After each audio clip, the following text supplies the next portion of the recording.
hallowed fact: when the water rushed in, people moved out.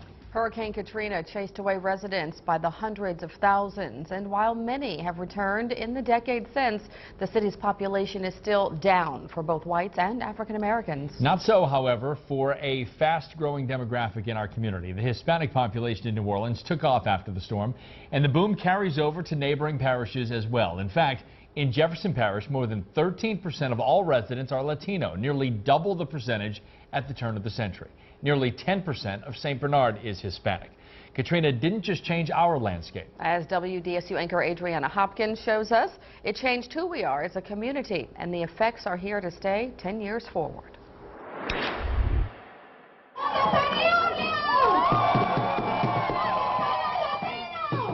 Fighting to stay in America. Brenda Castro fired up at a rally at the Fifth Circuit Court of Appeals as lawyers inside argue over immigration reform. She and Mauricio Munguia came to New Orleans 6 years ago looking for work. It looks a lot like my country. Really? What about it? ¿Qué es lo que se parece? It looks a lot like her country, Honduras, she says. The weather, food, culture, there are a lot of similarities. They stayed. She now cleans homes. He works in construction. Their children, Victoria and Erica, are American-born, but they are undocumented. In reality, yes, I'm scared, she says. Not as much for me, but for my daughters if she's deported, and for my friends because they have families.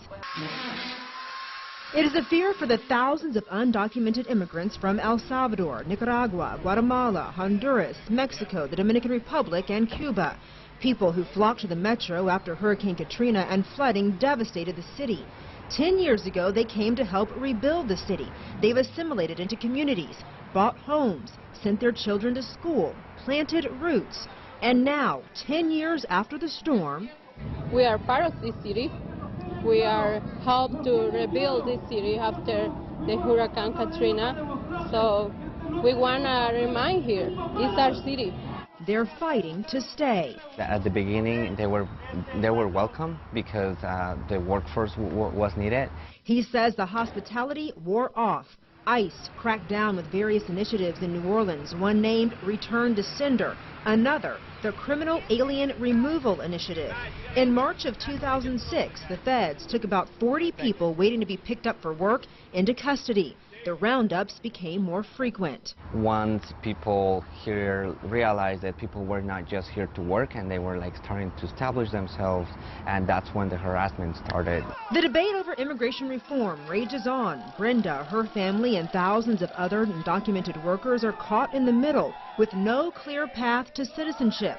President Barack Obama's executive order would offer some reprieve for 4 million people here illegally, people who've lived in the U.S. for at least 5 years and have a child who's a citizen or legal permanent resident could gain work permits. Brenda and Mauricio qualify, but 26 states joined a lawsuit to block the president's action. It is now in limbo. On the other hand, many people say off camera that cheap labor after Katrina squeezed them out. Their company's bids on rebuilding projects weren't competitive. They were replaced. They were out of work. Fernando Lopez says it's further proof we're all victims of a broken immigration system, one that allows for cheap labor without rights or benefits. When you're undocumented and it's already hard for you to find a job and you see this opportunity, you're going to take it. I know a lot of people that come to me and they're like, can I get a working permit and can I become a legal resident? And I've been here 10 years, I don't have a criminal record, I pay my taxes, I have a home, I have kids. And I'm like, I'm sorry, but that just doesn't exist. This battle could very well go before the Supreme Court, but these people will keep working, paying taxes, living day to day, being part of the fabric of New Orleans. Brenda will keep fighting, and all the while, I continue to fear that we would be deported, she says. They would grab us and deport us. And of course, Hispanic is a wide-ranging term that applies to people from all sorts of Latino origins. Breaking it down now, 43% of Latinos in the metro area are from countries in Central America. Almost a quarter more have Mexican roots, and another 8% are of Cuban heritage. It's actually a very different makeup than you would find overall in the U.S., where 2/3 of the Hispanic population is of Mexican descent.